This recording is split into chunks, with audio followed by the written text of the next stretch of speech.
What's up guys, BltzZ here today bringing you another video. In today's video, I want to talk about what has recently become my favorite scene in Final Fantasy VII Remake. Spoiler warnings for those who have not played the original Final Fantasy VII and have not played Final Fantasy VII Remake. We're going to be talking about some big story reveals, so if you're scared money, click away right now. Big money, however, stay right here. Let's get right into it, guys. Final Fantasy VII has left an everlasting impact on me from a child that continues as an adult. It goes without saying that I feel the same way about Remake as well. So naturally, almost every week when I think about it, I don't have a one true scene that sticks out as my favorite. It's constantly ever changing because of how much I thoroughly enjoy the game, its story, and characters. One week I love the intro bombing mission, another week I love Tifa choosing her dress scene, and just like everybody else, I love the Honeybee in dance scene. But recently a subscriber of mine, shoutouts to TheGreatAchiever for this one, brought up to me some theory that he had that sort of gave a specific scene in Remake more depth to me and has been in my head non-stop. It's one of the resolution scenes in Chapter 14 for Final Fantasy VII Remake, and surprisingly, it is not Tifa's. I say surprising because everybody knows I am a Tifa simp, but of course, I love and respect all the Final Fantasy VII girls, even the dead ones. The resolution scenes in Remake are all affected by the choices that you make, which increase your relationship points towards a character. The choices are Tifa, Barret, and Aerith. None of these scenes are expected to be canon towards the relationship. They are designed purposely like that, very similar to how the relationships work in Final Fantasy VII. The devs allow the players to decide for themselves who Cloud is interested in, and they constantly keep this a theme for the entire story, never fully stating who Cloud likes or is with, even though we all know it's Tifa. But shipping war jokes aside, I truly love Aerith's resolution scene. It's touching and feels like a conversation between two close friends, maybe people who are closer than friends. But there is another element behind it which has been keeping it in my head non-stop, and that is, what if this Aerith in the resolution scene talking to Cloud right now is not present Remake timeline Aerith, but the original timeline dead Aerith from the original Final Fantasy VII. I mean, just look at the dialogue in this scene after putting that information in context in your head, and you cannot unhear certain things that are being said after that. This Aerith talking to Cloud right now is speaking to him as if she's known him for quite a long time. But as of right now, Cloud and Aerith have only known each other for about 24 hours in Remake's story. She tells Cloud in this scene she's glad she's met him and that she's grateful for all the words that they've shared, including the moments and memories, and that he's made her more happy than he could ever know, but she will always cherish what he's given her, which is not something that someone who just met a person would say to them.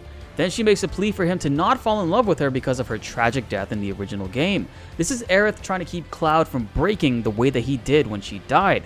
And then in Advent Children, when he becomes depressed and cuts everyone off because he feels guilty for letting Aerith die instead of saving her. I do like how she acknowledged that the feelings that he is feeling for her are not real and that they are the feelings from some other first-class soldier.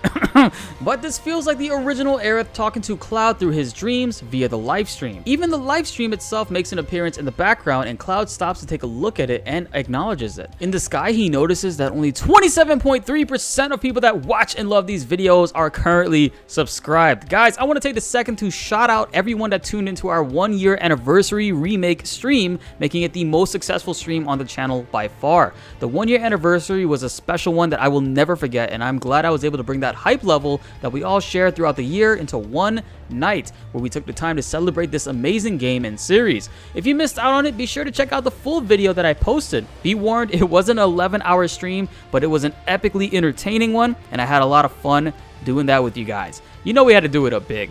And make sure you guys are subscribed so you don't miss any more of these uploads of crazy events coming our way. Remember, Final Fantasy VII Remake Integrate and Yuffie's DLC is coming very soon. We are less than 2 months away from it. So that stream night is going to be something epic, I can already tell. And I would love to have all of you guys there. And now, let's get back into the video. It's been well known that Aerith in Remake is fully aware of the timeline of events that must occur in order for them to counter Sephiroth and help them win. I truly believe the original game's Aerith in the afterlife has achieved godlike powers, and she's able to transfer her memories and feelings through the livestream to alternate versions of herself. She does this to try to prevent Sephiroth and the fact that he is traveling through different timelines to stop the party from winning. Something else also supports this theory.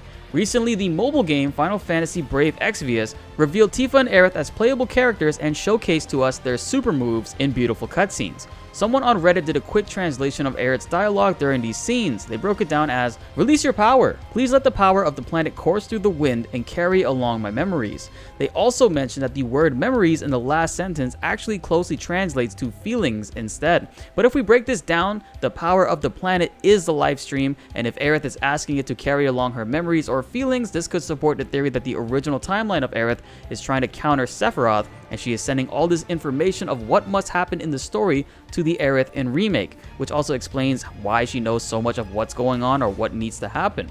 Also, in the beginning of this new Brave Exvius cutscene, it looks as if she's also bringing the dead flower that guy stomped on in the intro of the remake back to life, signifying she has reached a crazy level of godhood, you know, with her being the last Cetra and all. But putting this all together and taking a different perspective of her dialogue during the resolution gives me chills throughout my body. Like, I loved Aerith. I envisioned her as a best friend, and her character in Remake is pushing that bar even further.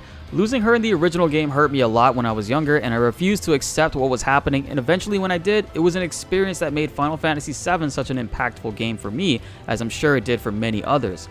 This Aerith knows how her death affects Cloud and the others, and she wants to prevent that from breaking him in the way that it did in the other timelines. So seeing her come back to have a conversation with him in this way sort of gives me all kinds of feels, like her basically having final words with him that she never got the chance to have or say.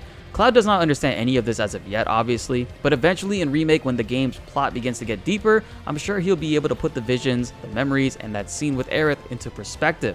But as I said, none of these scenes are truly canon. They are to provide context for the audience, however. So there is the chance that none of this even makes it back into the story, but it's been in my head since last week, and I want to know what you guys think about this. Does any of this make sense to you guys? Has any other channels talked about this? I also haven't had the chance to really research other people's thoughts on this one, but let's have a conversation in the comments below and let me know what you guys think about it. The story of Final Fantasy VII Remake has only just begun, so all of these thoughts we have and ideas of where the story might be going could all be changed or go a completely different direction that none of us even saw, which, if I could be honest with you guys, I absolutely love. I love the fact that none of us know exactly where the story is going, that there are so many people coming up with different ideas and theories as to what is coming into play next. That is so much fun hearing from everyone's different ideologies of scenarios about this game and series that we love so much. It really puts into further perspective just how large Final Fantasy VII is and how much people truly love and worship it. This game series means a lot to the gaming community, not just RPG fans or Final Fantasy fans, but even first timers as well.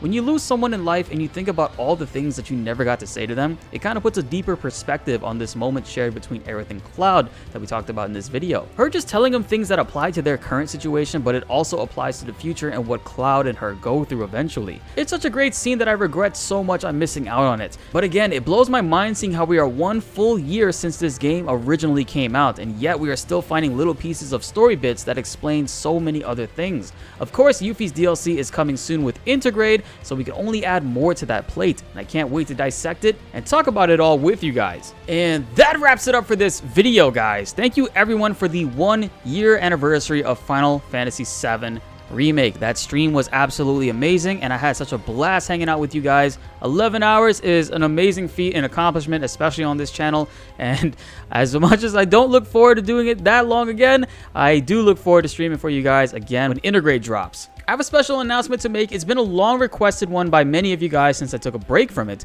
but I will be uploading the rest of the guides for every single boss in Remake. I covered many other bosses that gave people problems from requests in the comments, but now I've officially recorded majority of them and began editing them. So expect between now and the rest of this month, continuing into May, that we will have official coverage on every single boss in Final Fantasy VII Remake, and of course, the new ones in Intergrade. And trust me, they will be easier methods than what I showcased with the Harbinger boss guide. Again, sorry about that one. You guys asked, and though it did take a while, you shall receive. Sorry again for the delay. I was just getting burnt out by guides, and I wanted to take a stab at new content such as news updates for Remake, and at the time, there was a lot of hot news coming in from media outlets. Many of you guys found us from those videos, so it's going to be a blast going back into guides with such a bigger community now than when we started. We're almost to 40,000 subscribers, so make sure you guys hit that subscribe button so you don't miss out on future videos, uploads, and streams. Be sure to like the video if you enjoyed and subscribe if you are new. More Final Fantasy VII Remake videos are coming your way and you won't want to miss them. My name is BltzZ, and thanks for watching.